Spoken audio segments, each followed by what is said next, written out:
Hello everyone, আসসালামু আলাইকুম। সবাই কেমন আছে? আলহামদুলিল্লাহ ভালো আছি। তো এটা হচ্ছে আমার ঈদের দ্বিতীয় দিনের ব্লগ।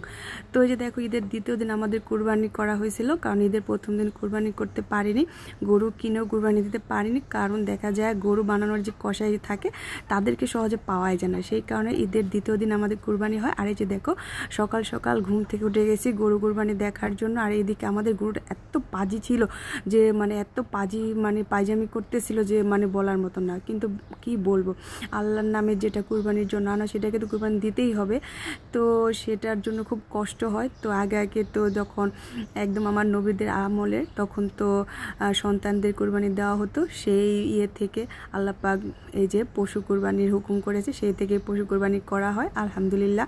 তো এই যে দেখো, আমাদের গরু এখনই জবাই হয়ে যাবে, পরে একটু আমি আর দেখাতে পারবো না, চলো। আর আমাদের কুরবানি কমপ্লিট। আর এদিকে যে দেখো, মাংস কাটাকাটি এই যে কোপাকুপির কাজ শুরু হয়ে গেছে।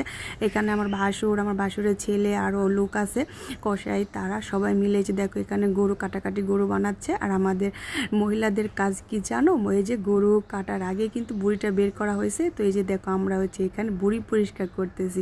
তো আমরা এখানে আমার যা, আমি, আমার ভাসুরের মেয়ে, আমরা তিনজন মিলেমিশে এই যে দেখো এখানে গরুর ভুঁড়ি পরিষ্কার করতেছি। কুরবানির যে গরুর ভুঁড়িটা, এটাই কিন্তু খুব একটা মজার জিনিস। আর এই জিনিসটা কার কার খেতে পছন্দ অবশ্যই কমেন্ট করে জানাবা। আর আমার ভিডিও ভালো লাগলে অবশ্যই একটা লাইক কমেন্ট শেয়ার করে দেবা, আমার চ্যানেলে একটা সাবস্ক্রাইব করে যাও। এই যে দেখো, আমরা কিন্তু এই যে খুব সুন্দর করে যে এখানে ভুঁড়ি পরিষ্কার করতেছি। আর এদিকে মাংস কাটাকাটি সব কিছু কমপ্লিট, আমার ভুঁড়ি ধোয়া কমপ্লিট। এখন এই যে দেখো, গরিবদের মাঝে যে মাংসটা বিলানো হবে, এই যে গেট খুলে দিছে বাড়ির। আর এই যে সবাই একে একে যে বাড়িতে আসতেছে, আর সবাইকে মোটামুটি কম বেশি সবাইকে দেওয়া হচ্ছে, কাউকে মোটামুটি সেরকম কাউকে ফিরিয়ে দেওয়া হয়নি।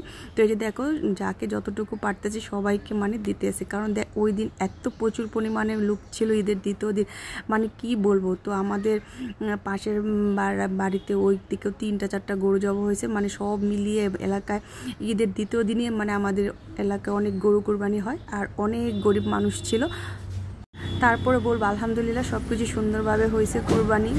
তো সবাইকে সব কিছু সুন্দরভাবে যে দেখো দেওয়া হচ্ছে প্রত্যেকে। আর এই যে সবাই নিয়ে নিয়ে যে চলে যাচ্ছে। তো যাক, সব কিছু সুন্দরভাবে হলো। এদিকে তো মাংস ওইগুলো দেওয়া হলো। আর আমার কাজ তো রয়ে গেছে আত্মীয় স্বজনের যে মাংসগুলো, সেগুলো সব প্যাকেট করে সব যাকে যাকে দেওয়ার আত্মীয় স্বজন সবাইকে বিলি করা হয়েছে। আর এই যে এখানে কিছু বলে মাংস যে রান্না করার জন্য, আর এই যে কিছু প্যাকেট করে রাখা হয়েছে, এইগুলো আত্মীয় বাড়ি চলে যাবে। এইদিকে যে গরুর বটগুলো আমি সিদ্ধ করে ঝরায় রাখছি পানি। আর এইদিকে এটা হচ্ছে মাথার মাংস না সিদ্ধ করে না রাখলে না ফ্রিজে কেমন যেন একটা গন্ধ হয়ে যায়। তো ওটা সিদ্ধ বসে দিলাম। এইদিকে পেঁয়াজ কাঁচামরিচ কাটা হচ্ছে। এই যে কুরবানির মাংস যদি রান্না না করি তাহলে কেমনটা হয়। আর মা আমাকে সব কেটে কুটে রেডি করে দিয়েছে, আমি শুধু মাংস ম্যারিনেট করতেছি। আর হাত দিয়ে মাখাতে গিয়ে তো হাতটা একদম কেটে কুটে হয়ে গেছে। আর এমনি তো মাংস যখন নাড়া হয়েছে, হাত দিয়ে প্যাকেট করা হয়েছে, তখনও হাতে অনেক জায়গায় একদম হাড্ডি লেগে কেটে গেছে। তো আমি হাত দিয়ে মাখাতে পারতেছিলাম না, তারপরে যেটা দিয়ে কোনো রকম করে যে একটু মাখায় নিলাম। সব ধরনের মশলা দেওয়া হয়েছে এখানে মাংস রান্না করতে যা যা লাগে। আর এই তো বড় পাতিলে মাংস বসিয়ে দিলাম। আর এইদিকে দেখো, মাথার মাংসটা সিদ্ধ করে নিয়েছি, সাথে জিবলাও আছে। তো এগুলো সব এখন প্রসেস করব। এই মাথার মাংস এগুলো সব কেটে ধুয়ে পরিষ্কার করে তারপর এগুলোকেও ফ্রিজে রাখবো।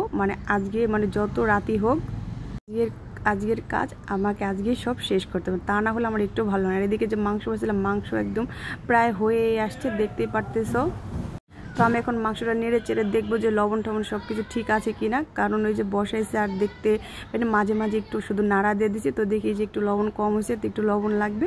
তো এই যে দেখো, এখানে আমি যে লবণ দিয়ে দিলাম, দিয়ে নেড়ে চেড়ে আর কিছুক্ষণ রান্না করে নেব, তাহলে ব্যাস আমার রান্না কমপ্লিট। আর মাংস রান্না করতে সব কাজ করতে কিন্তু রাত হয়ে গেছে, এখন কিন্তু অনেকটা রাত হয়ে গেছে।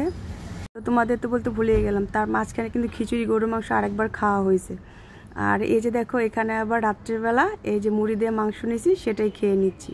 খাওয়া দাওয়া করে এই যে দেখো, গরুর যে বটগুলো রয়ে গেছে, গরুর বটগুলা কিন্তু কাটতে হবে। তো সব কাজের মাঝখানেও দুপুরবেলা কিন্তু খাওয়া দাওয়া হয়েছে আমাদের। তো আমার যা খিচুড়ি মাংস রান্না করছিল তখন কিন্তু খাওয়া হয়েছে। আর এটা খেলাম রাত্রিবেলা, মুড়ি দিয়ে গরম গরম গরুর মাংস দিয়ে।